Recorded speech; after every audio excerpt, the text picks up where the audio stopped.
you were on a live panel with me a couple months ago, but you've only been on the podcast solo one other time, and that was April 4th of 2020.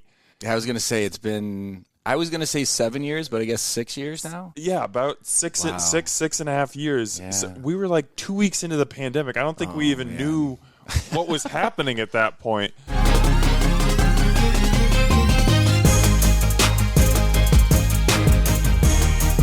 Hey there, Omaha. Welcome into another episode of Restaurant Hoppen. I'm your host, Dan Hoppen, and my guest today has been one of the most influential people, I think, in the growth of the Omaha food scene. Around 2010 is when I feel like there was really kind of a shift, and the food scene in Omaha, I don't know if the word serious is the right word, but it started to kind of grow and evolve into something more than it was.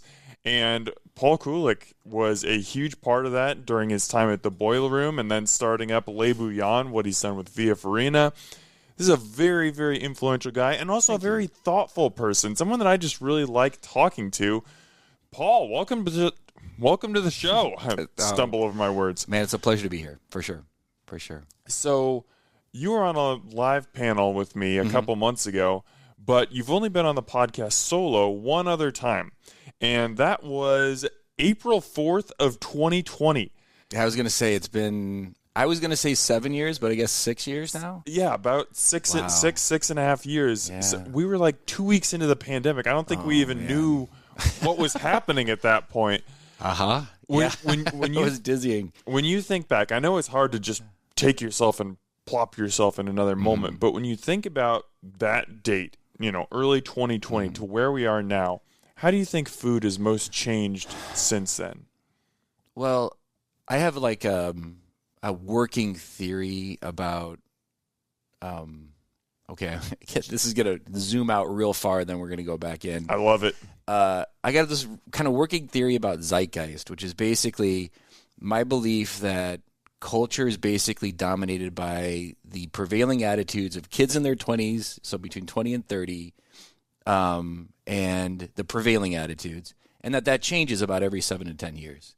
So what I would say is that the world has gone through two cycle turns, basically, because I think that was a very definitive year since then. So it's not just that it's changed; it's like changed twice over, in my opinion. So yeah, it's been. You have what I like to call the kind of Anthony Bourdain era, where you had a ton of cooks who were very inspired by, Bourdain's books, Kitchen Confidential, lots of culinary students who were basically being told, whatever you do, don't go into this industry. It's populated by a bunch of degenerates. It's, the work is terrible. The workload is terrible. It's terrible for your health. It's terrible for your body. And then there's like a whole breadth of kids who are just like, that's what I want to do. And they got into it. And I think that got reflected in a national, not just, the country's so big, so impressive. There's so many kind of epicenters of incredible food exploration. You think of San Francisco, New York, the kind of major urban areas, but then that proliferated into smaller communities, and then it kind of spread across the entire country. And so even kind of all the way here into the interior of the country, we had our own epiphany and awakening. And then, as things do, there's a disillusionment phase. There's a period where people kind of realize, hey, how do I reconcile this with my family? How do I reconcile this with aging? The money's terrible. It truly is terrible. The lifestyle is really, it's fun when you're in your 20s, and then you get into your 30s, and then you realize, no, this is incompatible with trying to move on with the next phase of life. And so there's that phase, and then that needs to be replaced with a new sort of infusion of youth. And, so that cycle kind of continues. And I think that there was a period, the way that I described this is where the sort of younger, that infusion of youth turned into maybe from a period of like willingness to embrace the suck, as the military kind of likes to describe it, as maybe moved into more of a I need to focus on my life-work balance. That's something that I really need to prioritize, which is a very challenging demand when you're in your early 20s in an industry that requires kind of full-on participation. And I think where that has kind of modulated now is that there's a bit more of a return to, I think there is merit in kind of the immersion and the struggle and the kind of real visceral sense of failure and then success. But also, maybe let's kind of find some better practices here that don't maybe exploit or in some cases can be pretty abusive to the sort of hazing process. There's a temptation, I think, with senior people in the industry to kind of be a little dismissive of like the newcomers, and I think that's I can definitely think of a period of time when you sort of felt like you needed to drive them through the crucible of hard times to really forge them into someone who can handle the pressure. But then a little bit of it's also kind of preposterous because the pressure is just sort of like self-generated by this fake crucible that you made to make these kids ready for the pressure. It's like, well, is it pressure or is it just you making the pressure? Anyway, so I think the turning has kind of gone from that sort of like wide-eyed era to a bit more of this sensitive, fragile era that was very trying to protect that sort of very delicate balance to something that's a bit more, I think, balanced in terms of its ambition, but also, I guess, the ambition, the curiosity, work ethic, and boundaries between, what is and isn't acceptable. Does that make sense? This is why I love talking to you, Paul. I can ask a really dumb, softball question, and you can just turn it into this beautiful philosophical answer in which I have 18 questions that I want to pull out of it. It kind of, as you were saying this, I had kind of forgotten about it, but coming out of COVID, I remember staffing was one of the most difficult things for restaurants because so many of these cooks had taken on other jobs, or they had the was it PPP payouts or totally some type of a stipend that they were getting from the government, and they didn't want to come back to restaurant life, which was really hard. You take go ahead. No, but you take a pause from. It's like one of those types of jobs where you do it every day and you kind of don't realize the micro suffering you go through. You take a 3-month pause from it and you go, do I really want to go back to that? Is it really worth it for me to go back to that? Whether or not I'm getting, PPP or other kinds of unemployment help or support. It's just, is that really the lifestyle that I want? There's that question that you ask yourself. Mm-hmm. Anybody doing anything, you take a break from it, you go, all right, I have to make an active decision to go back into it. And I think a lot of people are like, it's not worth it. It just isn't worth it. It's not rewarding enough. A lot of the time, in that kind of environment, you work because you love the people you work with, and you're also proud of the work that you're doing.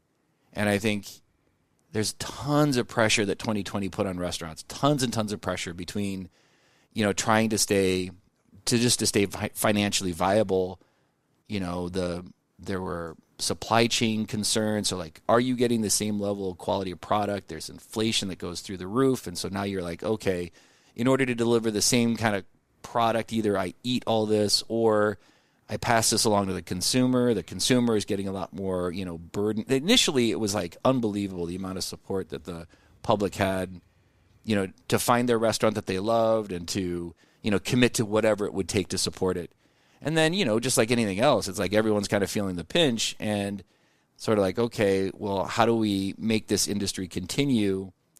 And it was right at the same time of that zeitgeist characteristic that I would sort of say emphasized this life-work balance. So most of the conversations around introducing new people into the industry was, okay, well, we don't want to ask too much. It's not going to be, it's like this Pollyanna sort of version of what you can accomplish. But at the same time, there's these incredible like financial pressures where you've got to deliver value to a guest.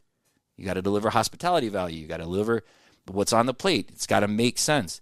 And you got to charge a little bit more for it because everybody is, you're just getting, restaurants are not high margin industries. Like, I can't say that enough. If you're in the, if you have this idea that you're going to open a restaurant in your retirement, like, oh, I've been, like I was a dentist and then, I always dreamed about opening a place, as I close my, I'm going to close my practice. And it's like, it's all work and almost no payoff. You bought yourself a job in almost every circumstance. So you do it truly out of a deep, abiding passion for the subject. And so, to try to express that on a plate in an environment that you have under control with a team that's all dedicated to it, but at the same time tell the team, don't invest too much time and energy into this because we don't want to suffer this sort of life-work imbalance. It's very, very challenging, So yeah, that was a tricky period.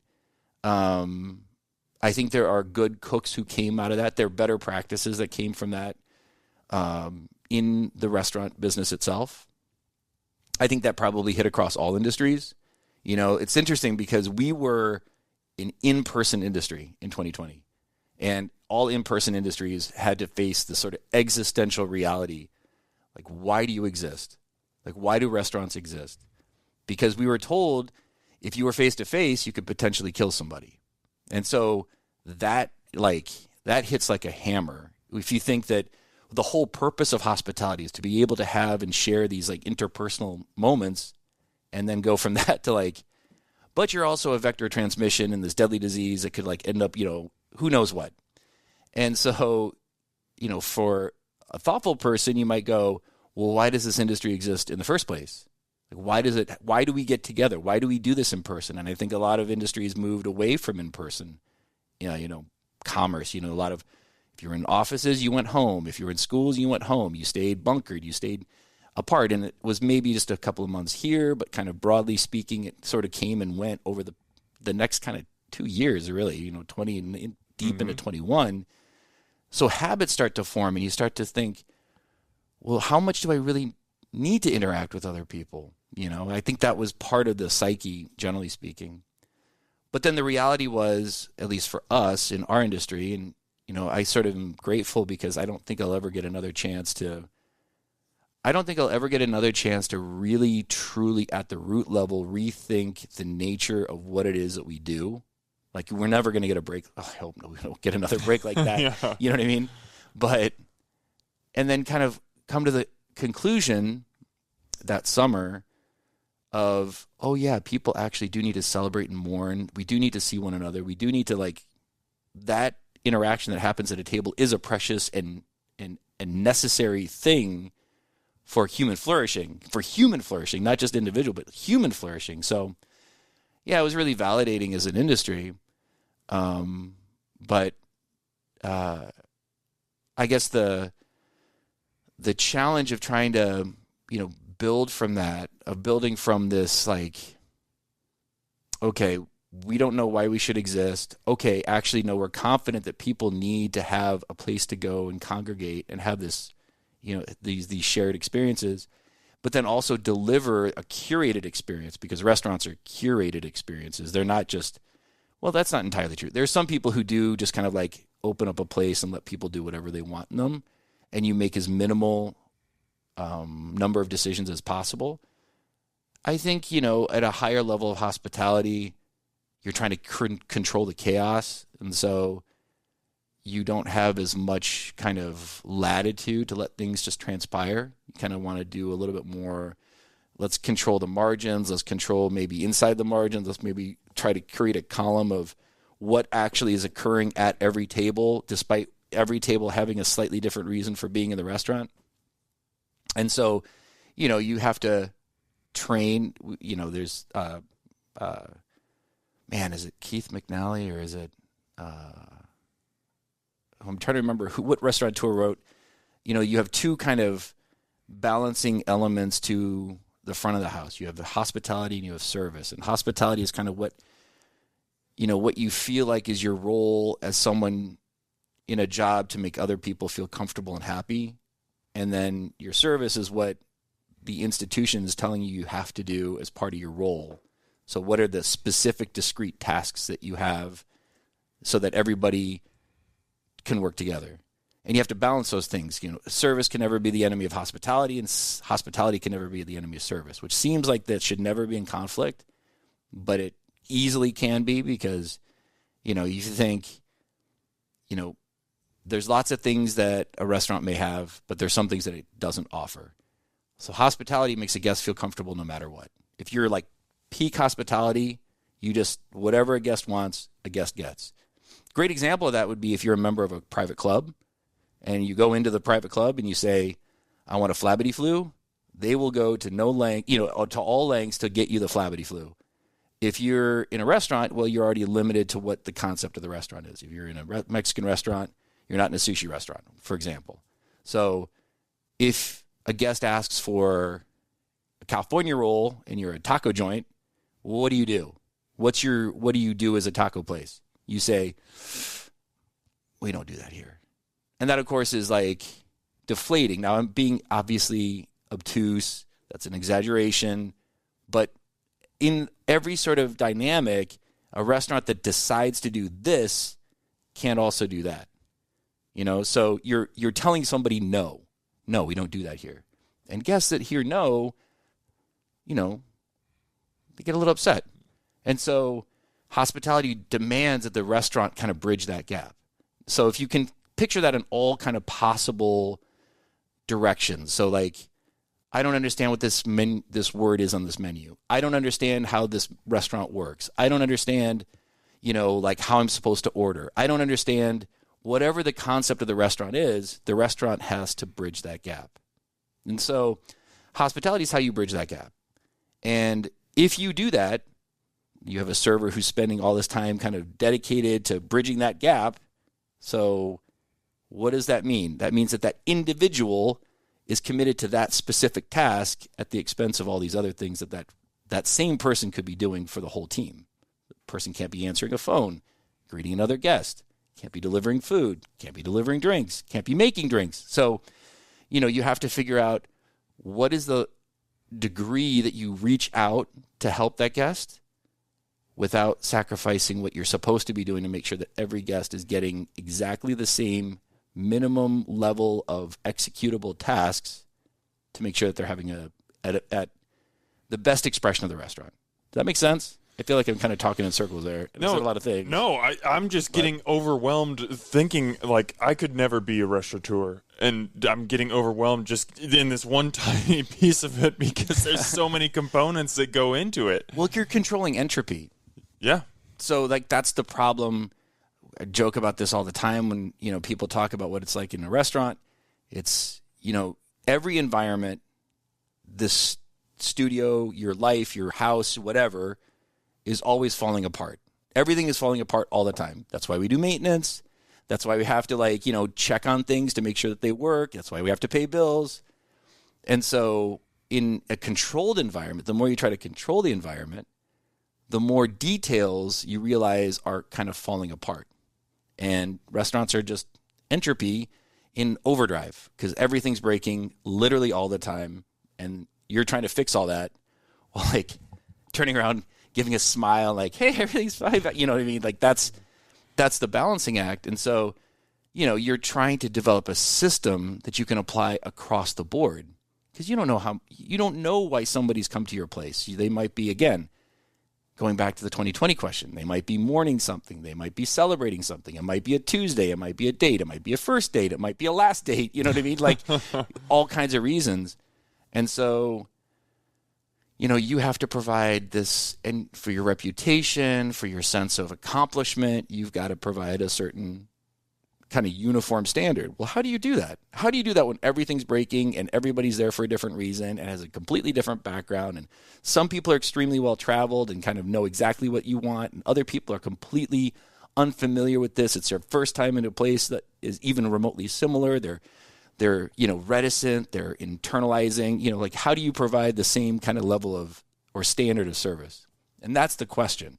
And that's that balancing act, So, and that's not even to discuss what happens in the back of the house or the kitchen when, this or that thing isn't working. So, because that's also occurring at the same time. And do we have a control over the timing of how the tickets come through and all these other questions where like, a guest is in a rush. Well, that guest sat down at the same time as like 12 other tables and like, how did that guest get their ticket into the kitchen? And if it's a scratch kitchen and everything's being made, a la minute, like how do you make that work? How do you get the highest quality, but you want it in 10 minutes, because you've got to make a flight or whatever. It's like, those are real challenges, and so that's why I think, operators like to tend towards, the kind of chain environments where all those questions are sort of taken. And also like there's a great amount of, the risk or the level of, I guess the guest apprehension is reduced because you don't have a huge amount of expectation for the level of service. If you go to like a large mid-range chain family restaurant, you're not thinking, man, am I going to get like dynamite food and dynamite service? You're thinking, I kind of know what I'm going to get and it's going to be fine. And, stakes are pretty low, actually. Unless you go to a steakhouse and you're sort of like, I kind of know what I'm going to expect. And the stakes are pretty high because that's not, pardon the pun. Because the dollar figure does kind of like up the ante, so to speak. But you kind of have, you have a level of forgiveness in a place whose objective is to like tickle your happy spot than you do at a place that's going to make you sort of feel like, man, if we like thread this needle, it's going to be an unforgettable experience. Mm-hmm. You know what I mean? Mm-hmm. And obviously the big chain operations are kind of trying to tickle your happy spot one way or another. They're not trying to challenge you. I mean, you're talking about the difference between going to Applebee's versus Le Bouillon. That is, but it's also Applebee's versus Upstream. You know what I mean? Yeah. It's also like, it's the independent operator that's attempting to kind of like have its distinct identity versus a place that has sort of like, we're not going to worry so much about our identity. We're going to worry just about brand, and we're going to like emphasize brand so that guests kind of have a preconception of what we're going to get when we walk through the door.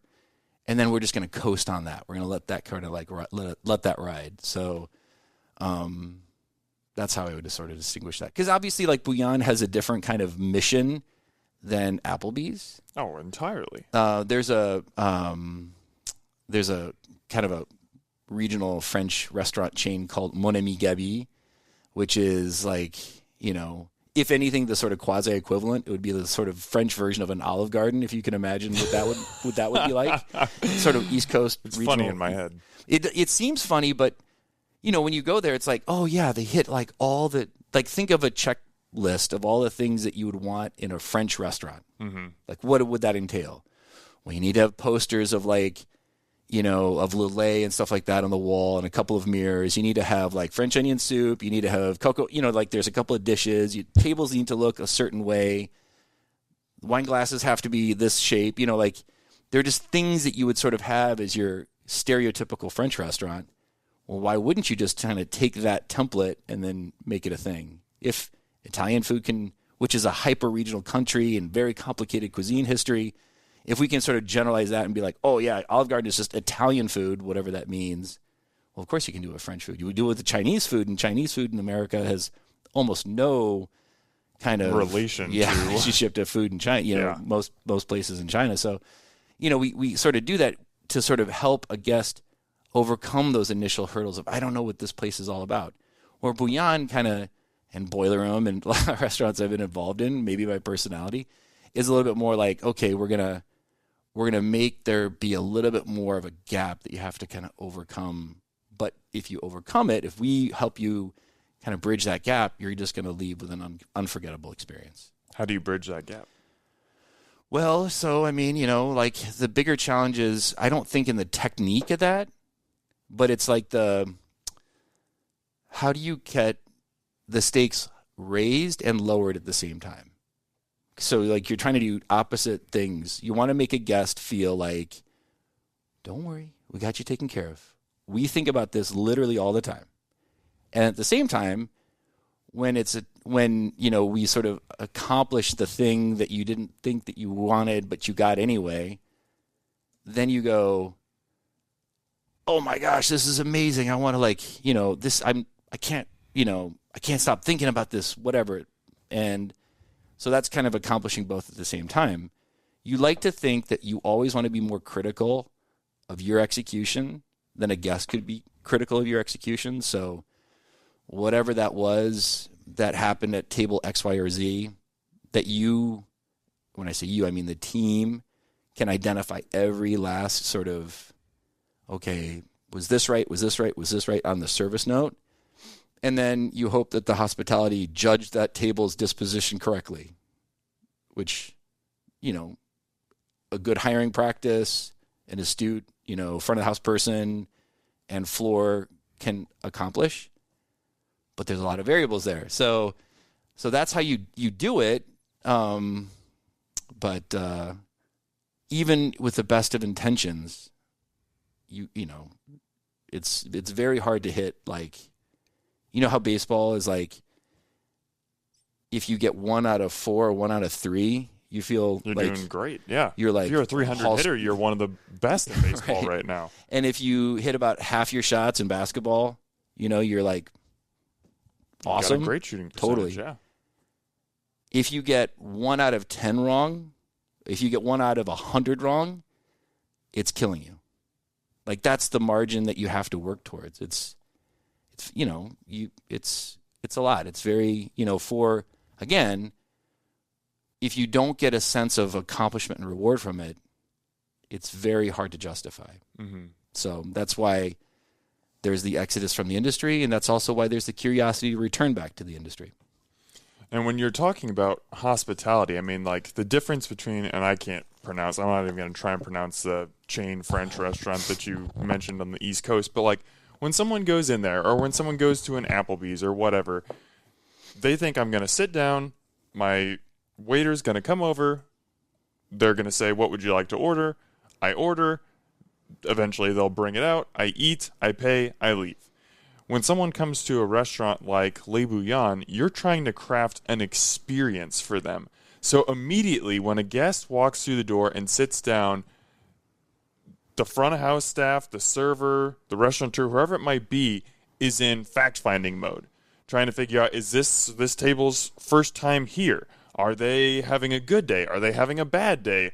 How much do they want me to tell them about the menu or describe certain dishes? Like, you're constantly trying to figure out, where is this person and how do I meet them there? Okay, so you would describe yourself, obviously, like, you spent a lot of time thinking about restaurants. You spent a lot of time unhealthy amount of time. Well, yeah. Yes. So the question is, where on the bell curve would you put yourself? Would you put yourself in the middle of the bell curve or like on the very far end of the bell curve?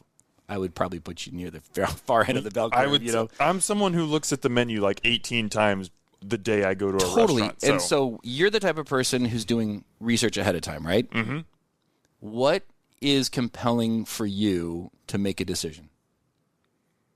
In terms of, why do you go to place A and not place B? how it makes me feel. The menu? Like when you're reading the menu? No. I would say just I'm talking about the experience of being at a restaurant. Let's say you don't know. Let's say you're in a new city and you're doing your research. How do you, like, what's your approach to, like, try to find a place that you want to go to? Usually, internet research. I'll talk to friends. If I know a friend has been, like, we're going to Seattle next month and we have friends in Seattle. So the first thing I'll do is talk to them and be like, where have you been? What have your experiences been? What will they say? What are the keywords that they say that make you go, oh, wait, I think that place is right? They'll talk about certain types of cuisine, but if someone says this place will make you feel special, yeah, that's where you try and go. So you've got a real kind of soft spot for hospitality. Absolutely. Yeah. It's interesting because, that's one of the distinctions between guests. Some people like the anonymity and don't want to feel special. It's weird, but, you have to think, like, there are all these different ways that people approach how and why they go to place X or Y. Yes, cuisine, if you go, and part of that is it helps you categorize your anticipation. So if I say, man, you got to try this noodle shop, it is killer, it immediately evokes something in your mind, right? You kind of picture more or less the physical layout. Now, if you go to that place because you love noodles and it looks nothing like any noodle shop, or it looks nothing like the picture you had in your mind of a noodle shop, what's your reaction? It could either be excitement or disappointment, but depending on what it looks like. If it's something that's innovative and enticing and exciting, then I'm going to be like, oh. But what helps give the place the credibility?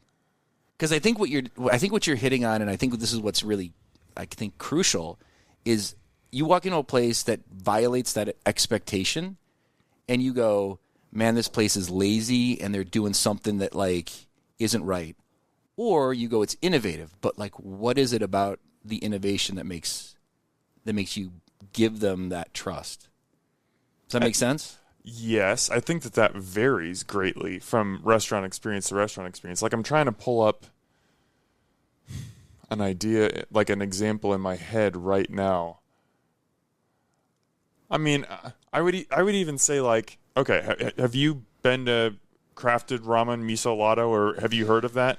I keep going there on days that they're closed, which is frustrated me. But now, no, the answer is no. But yes, it's super high on the list. Okay, so A, you should definitely go because it's awesome.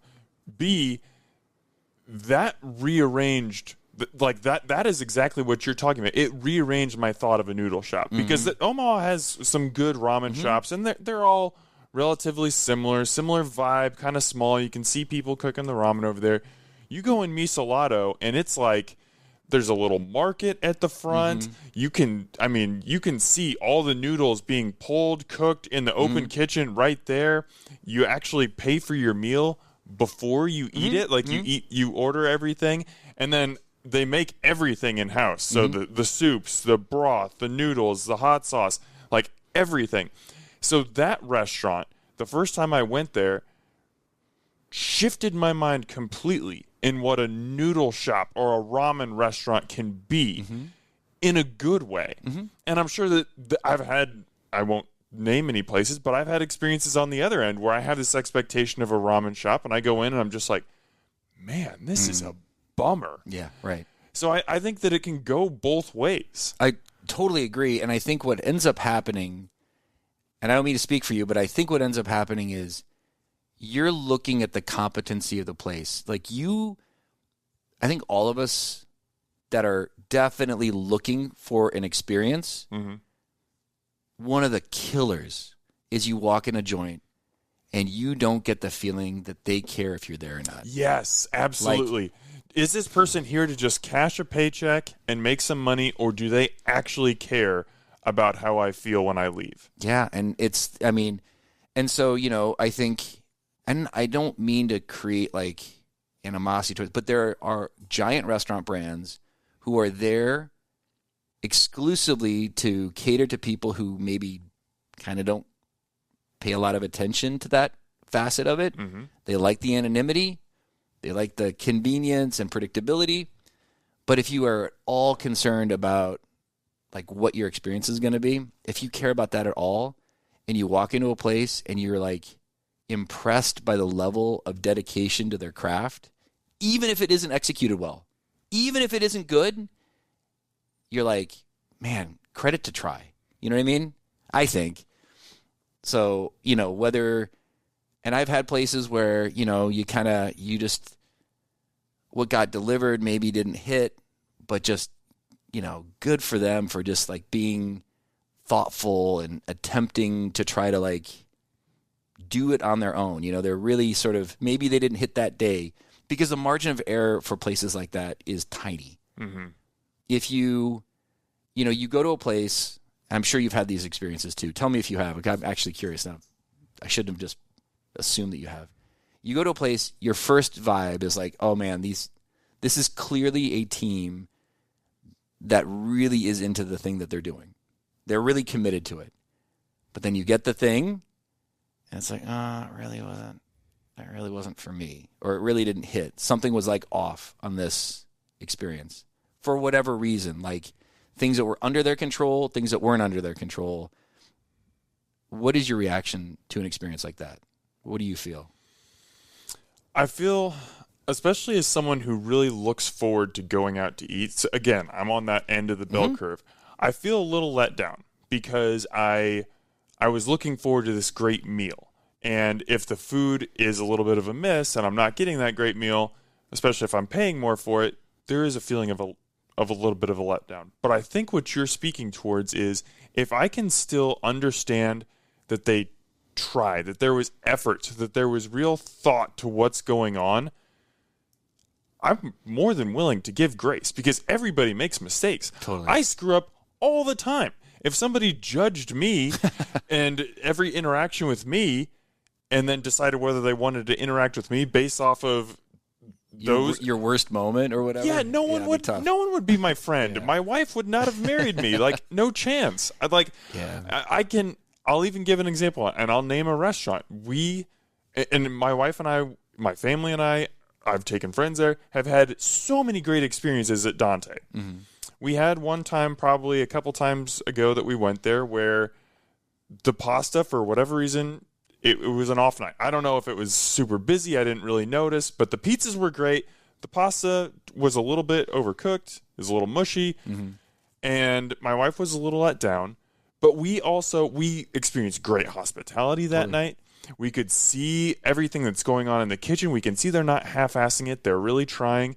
So, yeah, there is that little level of disappointment, but it's also we understand how much has gone into this, how much these people care. Yeah, they might have made a mistake, and that doesn't thrill us, but it's not going to kill the experience either. I want to interject here because I think the big deciding factor in what you're describing is if you were to bring it to the attention of the staff that dish wasn't right, and the staff is like crestfallen and feels like eager to try to redo it, you're in the right place. Right, exactly. And couldn't agree more. If instead you're in the place where the dish is, or the reaction is like, you don't know what you're talking about, you don't get it, you're dumb, you don't belong here, or like whatever, like what's the classic movie that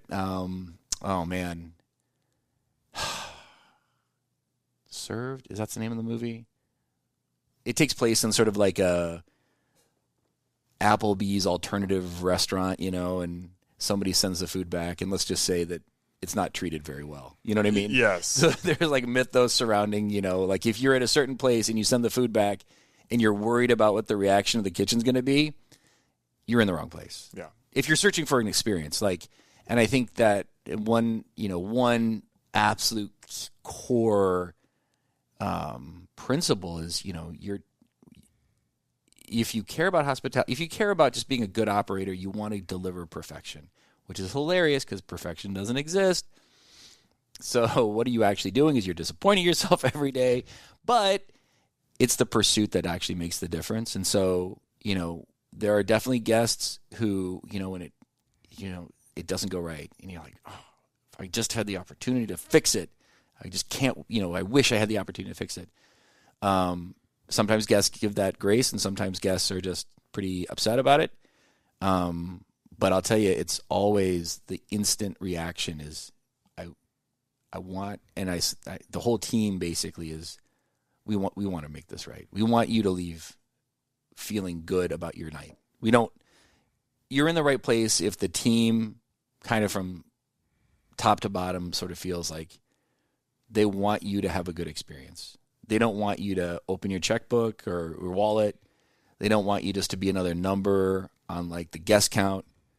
They want you to have a thing that you will think about or that you will at least have positive memories about. So that's key, I think, for me. And when I'm trying to evaluate, it's so hard. It's so hard because I think one of the main failings in the industry is that there's not a good reference tool. You think about Google reviews, Yelp, like what are the problems? What are the inherent problems in the review structure? The review structure has, if I were to sort of give my take on this. A review structure has a, we'll say 5-star scale that accepts anybody's feedback. And so if I'm in, let's just say I'm pretty familiar with what's happening in Omaha. So like take myself into an unfamiliar location, okay, and plop yourself down and I want a cup of coffee. Now, I'm very kind of obsessed over coffee. So how do I find the coffee that I want? If I type in best coffee near me, I'm going to get a ton of answers that are going to have high star ratings. And almost all of them are going to be exactly the wrong place because it's giving high ratings for things that I don't care about. How do I get to a place that is right? If I want a if I'm in Des Moines and I want to find like a killer sandwich, how do I find that? You know, it's too generic of a topic with too many different takes on the subject to get to my particular interest.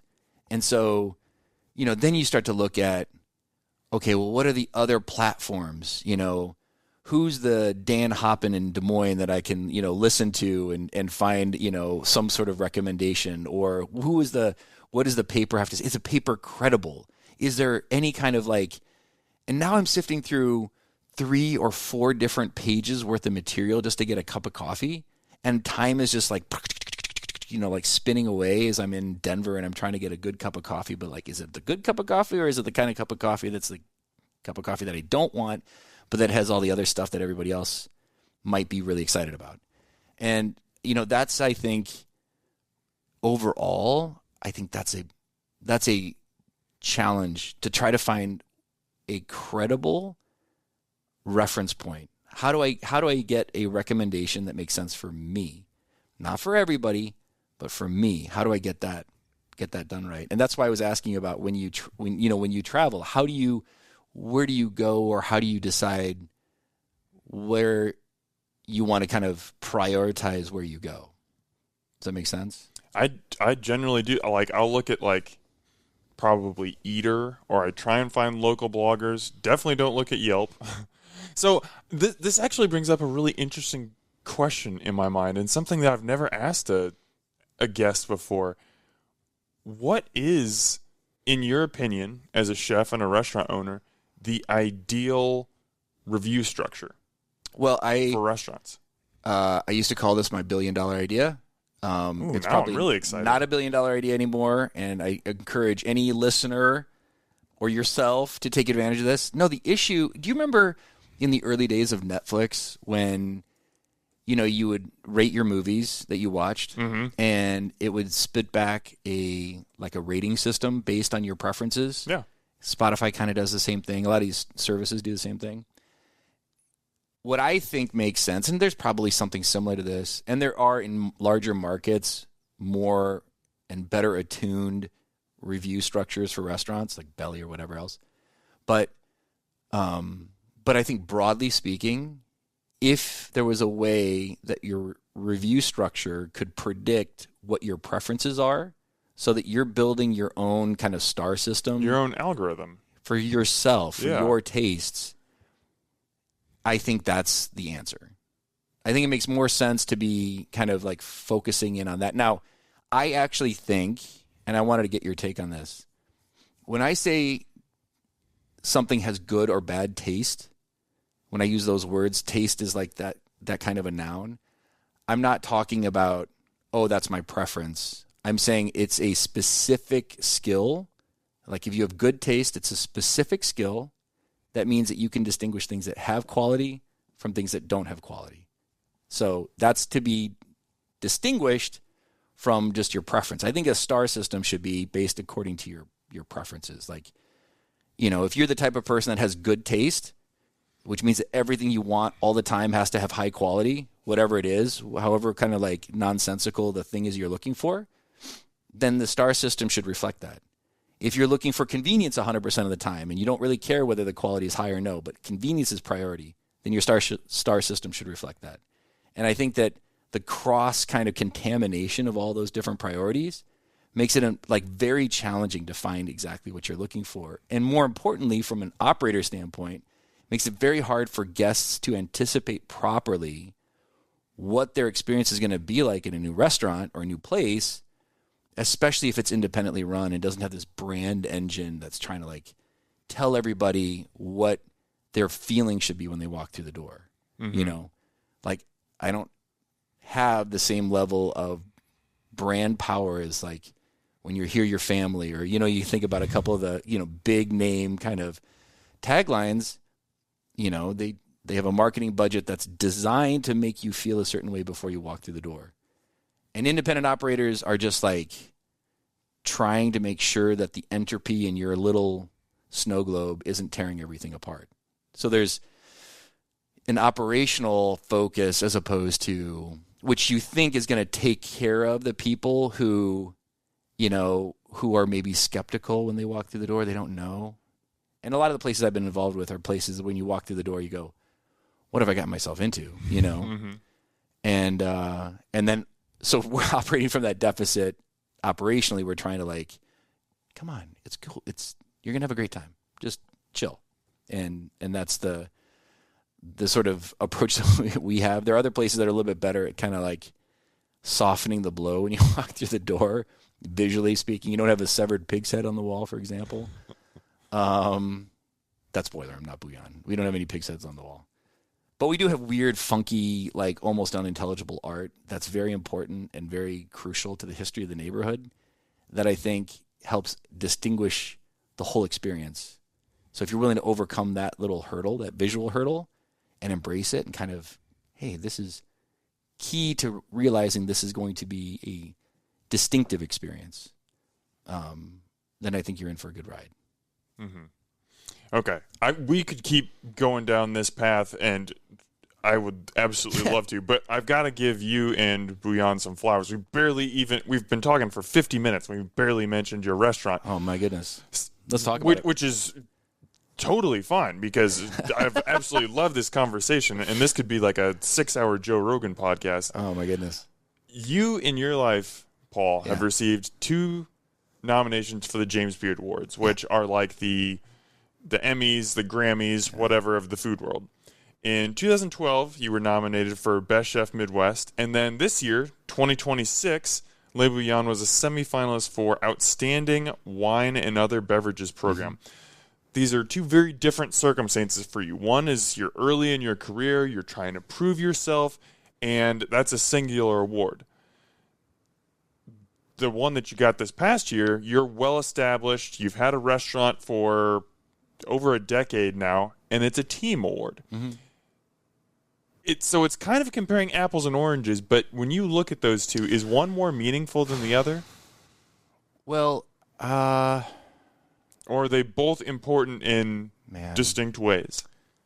You know, the environments are so different. You know, the Boiler Room environment in 2012, you know, that was 3 years in, I think. We opened in 2009. That also is a team award. You know, Tim was a part of the team back then, and I think that there's a tremendous amount of work that everybody made tremendous sacrifices for on a personal level and professional level to just execute a restaurant to try to elevate the overall kind of conversation about restaurants in a market that seemed to be reticent to kind of get curious in the level that we were hoping people would get curious. That was a challenge. That particular award was great. You know, and I'm very proud of the restaurant that emerged from that. I'm always proud when I see Tim's success there and his awards at Boiler Room, and I do hope that he actually brings home the beard someday. But the success of the restaurant was actually the number of people that it produced that are operating at a high level. That was actually the thing that made that restaurant really important. Now, that was a kitchen sort of mission, and I did start to have the sort of profound love for wine at that time. And I think what Bouillon has been able to do is really kind of emphasize that accessibility, broadly speaking, where we can take it's kind of like pedantic to say a deep, abiding love of wine. Like, what does that even mean? But it is such a profoundly interesting subject. I mean, it is impossible to wrap your brain around everything involved with that. And so to get that communicated to a guest in a way that isn't intimidating, because, you know, wine is like, I mean, what's the stereotype of wine? It's stuffy. Totally. You know, and so it's stuffy, it's inaccessible, everybody's opinionated, you can make the wrong answer, you know. Mm-hmm. And so Bouillon has been, you know, as a mostly French restaurant, which is to say the key pieces about Bouillon that I cherish is that it's a family place. Our family's there all the time. In that it's a place that you can take and ingest as part of your day-to-day. It doesn't have to be a white tablecloth experience. It doesn't have to have, the accessibility is meant to be, its visibility is right on Howard Street. And yet it is an elevated experience. There's a ton of work that goes into, you know, every dish, every element of the dining experience there. It's a big place too. So, you know, we have to work kind of overtime to make sure that everything is well appointed. But to introduce wine as just part of, and a sort of seamless part of the entire experience. And that, you know, when my wife, we both like wine. We've traveled, I mean, our honeymoon is through wine country, you know what I mean? So she tolerated that and actually really enjoys it. So, you know, she encouraged us to put together a little wine store, and the wine store, which is Howard Street Wine, adjacent to Le Bouillon, is the place where you can select a bottle and you can bring that to the table. And that means that you have access to tons and tons and tons of bottles, and every bottle is the retail price plus $10. So it's basically effectively like a half-price scenario. And the reason for that is that we will eat that margin as long as we get to share that enthusiasm for wines that we get to select and help kind of showcase, as opposed to pursuing kind of well-known brands and sort of, you know, again, tickle the happy spot, you know, maybe be a little bit challenging. It can be overwhelming looking at the store and the shelves, tons of different labels there. But that means that we got to have a staff that is also curious about wine, eager to learn about wine, eager to sort of understand the kind of breadth and scope of the whole subject, and diffuse the possible judgmentalism that can happen from wine, because that could be the other thing. We don't want guests to feel like they're somehow being judged or being, that they can't feel like the same excitement about discovery that we get in the store. Because we get stuff that a lot of times is really hard to get. We have to fight for months, if not years, to get bottles into the store. And that is, when we get that, when it arrives, it's so fun and exciting. And, you know, we could be precious about it. We could, you know, try to like squeeze every last little, you know, charge whatever probably would be appropriate if we were in a collector's community. But instead, we get to sort of say, hey, man, check out what we got on the shelf. And if you don't know, like, hey, check this specific thing out, and I bet you'll like it. I bet you'll have a good time with it. And I think that's probably the testament to the team kind of pathos that the Beard Award acknowledges. Mm-hmm. So it is a transition out of the kitchen and into a different subject, you know, for this particular award. I do think that the kitchen staff that we have, the team that we have, is like an excellent staff, and I do hope that the Beard can maybe revisit the kitchen part of the operation too some point. But super proud of that, because it came out of nowhere. Like, I kind of had sort of said, yeah, the Beard, it's a nice thing. I'm super happy that there's more attention happening around our community about it. No anticipation that was going to happen. Whereas I think I knew Boiler Room was doing really cool things back in the day, and I just knew that it was just a matter of time before the Beard people kind of found us. So, wow, just such fascinating answers. We're a little bit up against the clock here, sure. But I've got one last question that I want to ask you, Paul, and I could see this going in 500 different directions. So it's 501. Let's go. So it's interesting to think about what this response is going to be. If you could give us, as guests, as diners, one tip, one recommendation that would make us better as diners, Oh, man. what would you say from a restaurateur perspective? Can I qualify the question a little bit? Because Yes. I feel like it's super judgy and kind of snotty to be like, you need to be a better guest. I read those things like Eater has tons and tons of those. And I know that that's not what you're asking. What I'm asking is, what can we do to make our experience better? Well, that's a really well phrased question. That I think, because That's what I meant. I see how you took it another way. But you know how, like, there's just lots of times you'll see Eater write, or whatever food magazines, like they'll write the things you need to do to be a better blah blah blah. It's like, no, you really want to turn enjoyment into a job. You know what I mean? Like, that's not the point. And I don't think that's what you're asking, but I just want to make sure that, kind of everybody understands that these are things that aren't obligations, or like, they're opportunities. They're opportunities. Yeah, you don't have to do like 55 jumping jacks and 22 push-ups, and then you have to do like 17, word problems, math word problems, and then you'll understand it. No, I think the first thing, and I have to go back to kind of my youth, because I think a lot of people have, it's all based on your expectation. As a diner, as a human, like, what do you think things are? And so, again, it's a big sort of perspective. But if you're a diner, I think you're able to discern whether the place cares about your experience or not. Like, that's maybe the first hurdle. And you get that feeling that if I have an issue, I feel like this team is going to try to address my issue. But more importantly, I can also see that they're really trying hard to do the thing that they're doing. If you extend that kind of good faith, if you judge that that's probably the kind of place you're in, then going along for the ride could be really exciting.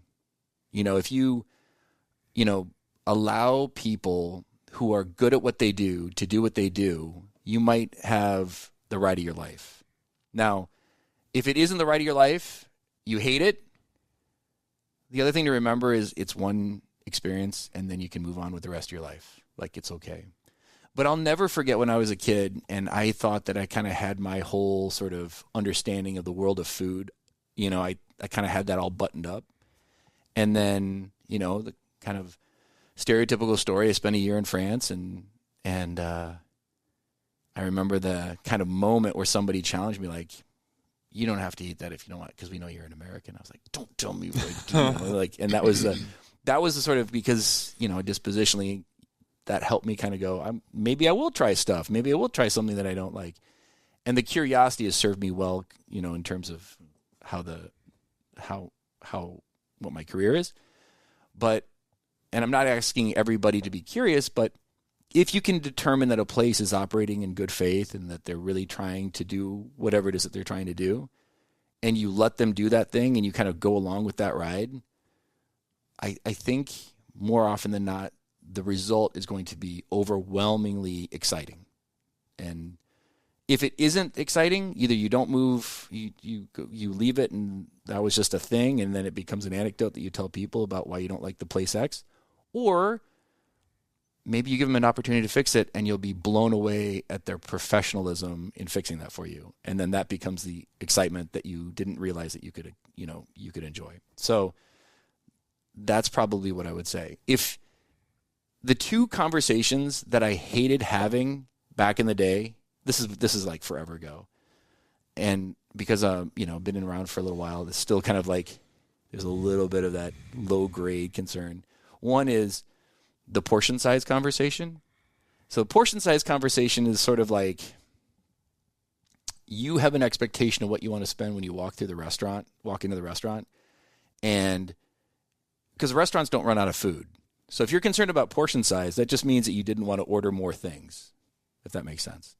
So portion size is a tricky one because everybody wants to feel satiated, and I think every restaurant wants to make the guest feel satiated. I shouldn't say every, but that's overwhelmingly what we're attempting to accomplish. And so we don't have that conversation anymore, which I love. I'm so grateful that people have largely moved on from like the the number of ounces of starch on a plate as part of the conversation of whether or not they enjoy a place. So that's something that I'm really grateful for. And that just speaks to the kind of what the expectations of guests are going into a place. There's less concern like, oh, if I go to a fancy place, I'm going to leave hungry and I'm going to have to stop at McDonald's on the way home. It's like, no, I'll get a bit of cheese, or you know what I mean? There's still a thing that I can do to enjoy this place. And that's because everybody involved knows that the guest experience is paramount. That's really the objective, is like the whole point of the entire endeavor is to give the guest a good experience. Mm-hmm. Well, this has been wonderful, Paul. Like I said at the beginning, I love talking with you, and Thank you. We should definitely do this again. I'm not going to wait 6 years to invite you on the podcast again. Awesome. Because this is just too much fun. Everybody, get to Le Bouillon, whether you love wine, whether you love French food, or you just want a good meal and a good experience. What Paul has described, and I'll say it for him so he doesn't have to say about his restaurant, Le Bouillon wants to craft that personalized experience for each table. They try and meet you where you're at, determine, am I looking for an anniversary meal, or is this just a Thursday night and I just want an awesome bowl of mussels and fries? And they'll meet you there. Go to Le Bouillon. Paul, thank you so much for taking the time to come on the podcast today. Thank you so much. Appreciate it, Dan. Omaha, as always, thanks for eating with us.